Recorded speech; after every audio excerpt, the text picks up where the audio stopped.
earthquake fall. They don't put that on the brochure.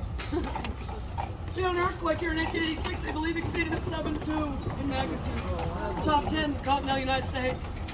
And then we had the Depression. It took 125 years to come back from what the war did to this city. And by the end of the Depression, this was an old abandoned waterfront neighborhood, dangerous, unsafe, and people in the city are calling on the city to tear it down. But preservation started in 1920, and they didn't allow it. And slowly but surely, they talked people into buying these wrecks in the 1950s in black and white. They claimed the caption was as in all the colors of the rainbow, and that's how we got our nickname. Today, these are private townhouses, beautifully restored. You got to see it, but it ain't all that because of the color. The longest row of pre-revolutionary buildings in the United States. And look down Trad Street, my favorite street in the city. There's a beautiful rainbow row on either side, every bit as nice as that one. And nobody ever asked me to see that. There's a rainbow row on every street in the city because the colors were functional. They used them to reflect heat and help cool the buildings. Pretty's just a bonus for today's tradition. But if they ask you, I showed you my work. And I'm going to point out every one we see from here on out. Then we got these two things coming up on the right. These two remind me of that old Sesame Street game. Which one of these is not like the others? They're pretty. They were built in the 1960s. They're not even 100 years old. The problem being here, when they built them, they had to petition for permission from the Board of Architectural Review. And they claimed, they said they were going to build colonial houses down here. And we were a colony of England, so we said go ahead. And nobody said anything about that. Williamsburg, Virginia. If anybody's been to Williamsburg, there it is. Short, squat, square, and the brick is showing. Charleston Colonial, here it comes again. Tall, narrow, close together, close to the street, cover up your bricks, and a nice fast elevator. The city was laid out here in narrow lots, because where they came from over in Europe, that's how they paid their tax. Frontage, how much street you took up. Or even crazier things like how many windows you have in the front of your house. We never taxed that way here, but they laid the city up from the get-go to be modern to draw folks over here. So religious freedom in a modern city brought thousands of folks. Never paid tax based on this layout. This guy has a double lot, the only one down here, because of his good fortune and his neighbor's misfortune. I don't remember, but if I had to guess, I'd say it burnt down. He capitalized on his neighbor's bad luck and he bought the property. Now he has the biggest estate down here. Which made me think, the first time I saw it, he was a big deal. Then I found out his name. His name was Stoll. Here's his street. It wasn't that big a deal. Stoll's Alley is listed in the original records as being in the original city, one horse wide, leading from East Bay to Church Street. Almost up to the market, and the southern end is just ahead of us. So this was the original city, started here. And these crazy doors, you ever seen these doors around the city? Yeah. They look like they go in the house, but they sure don't. But we're fancy, we call those coaches piazzas. Narrow lot gives you a narrow house. Single room lot. Piazzas always face the breeze, south or west. We're on the peninsula, you can feel the breeze. Put them on every floor, they catch the breeze, you open the windows, that's how they cool their houses. Single houses, painted light colors, reflecting heat, that's how they cool their houses. There's about 3,000 single houses with piazzas in the city. There's your first view of Charleston Harbor.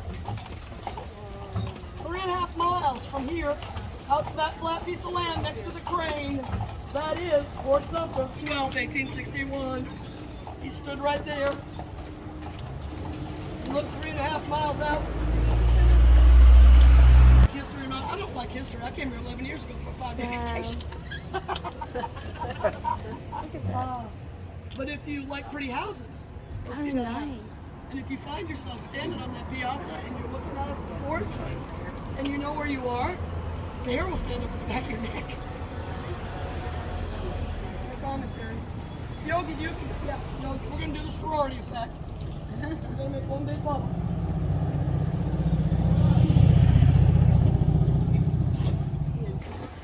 And it means something if you have two. You go to the trouble to restore a beautiful, elaborate home like this, you get a Carolopoulos for preservation. Stuff happens. You fall in hard times, your house falls into disrepair, it happens. You don't take that away. You did that hard work. They wait for you to fix it again, and they give you another one. I've seen as many as 5 on buildings downtown. There's another one. I'm not going to point at all of them. There's 1,600 of them. This house, they didn't dress up the brick. I think it's beautiful, but they hated the earthquake washers, so they plastered over every wall. And around the front door, they carved a rope out of wood. Y'all see that? Yeah. That meant something in Charleston. You kind of got the hang of this. You show what you're worth on the outside of your building. The more elaborate, the more money you got. Of course, we're starting out with 16, 18,000 square feet houses. They have a lot of money. But then they dress them up. And then if you put a rope or a chain around your front door, that's rigging of a ship. It's a nautical symbol that told folks that the wealth there came from the sea. This city was populated with ship's captains and merchants and their families. We were an export town. We sent stuff out of Charleston, made money. You already been or you going? You already been or you going? I'll get the suntan. Well, good luck with it. I know they're out there waiting for you. Yeah. Good fishing right off this king mackerel, all kinds of stuff. Now we're turning off the East Battery onto South Battery. If you'll remember one thing, besides don't call the piazzas porches, don't call this Battery Park. Wow, look at that house. That's White Gardens on South Battery. It was built here out of the shallows of the Ashley River in the 1830s. It wasn't even here in 1830, there was a seawall. Somebody decided this would make a great place for the city to recreate, so they built a public park, and it has been since 1835. I'm obsessed with these trees over our head. They have huge nests of night herons up there. You know, the spindly-legged heron birds? It's a different kind I'd never heard of before. And the fledglings are coming out of the nests, and they're not doing very well with flying. So you'll see them tromping around in these gardens, sitting on people's railings, on their everywhere.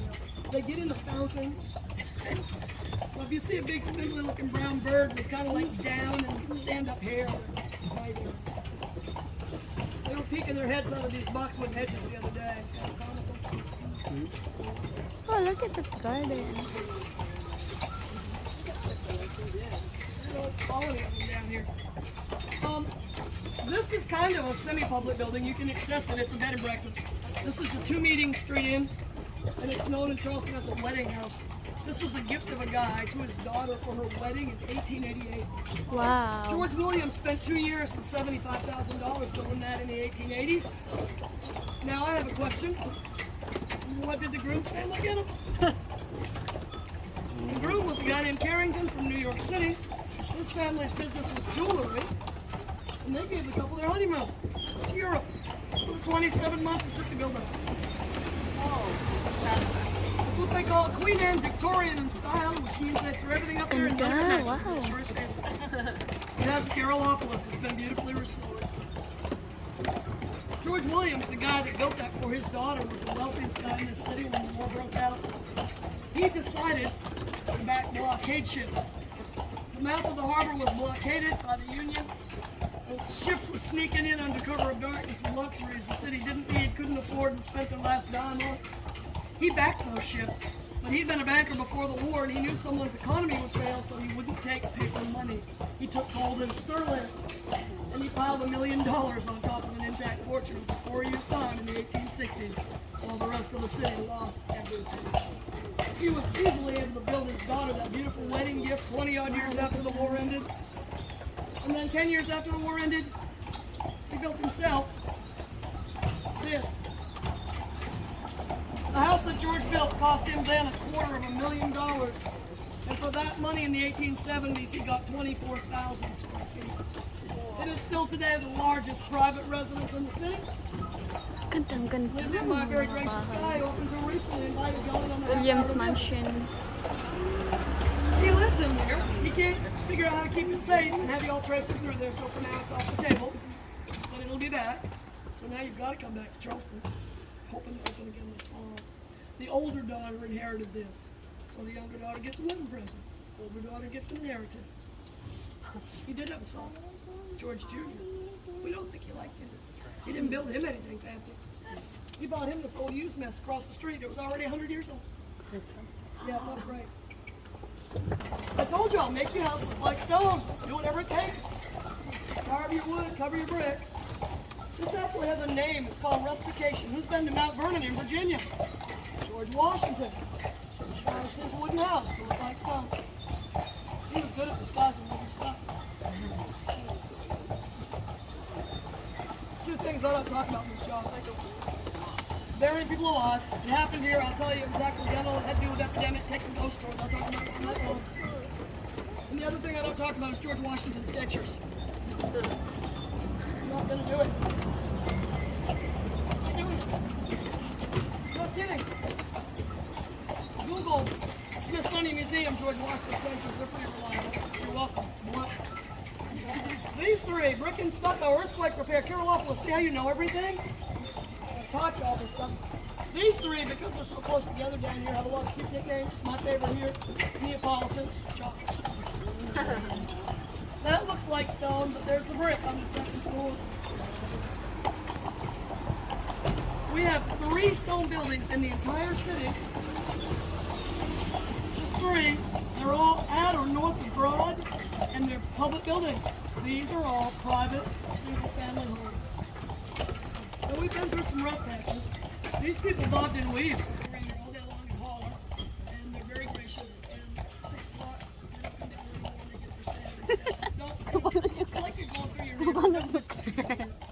People can't figure out this isn't a collection of museums. Well, that's a museum.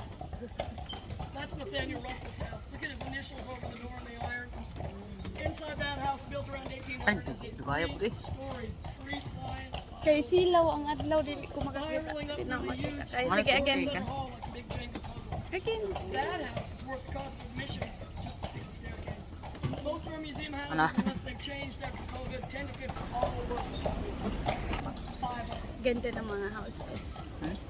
Scott's Presbyterian Church has a cheat sheet on the front. Ganda ng mga houses. 1731. This is not the original. You know what happened. There it is right there. I wouldn't put that on the front of a church in Charleston. Bye mo na lupad na sa cellphone ko. Bye. All right, now we're going to turn down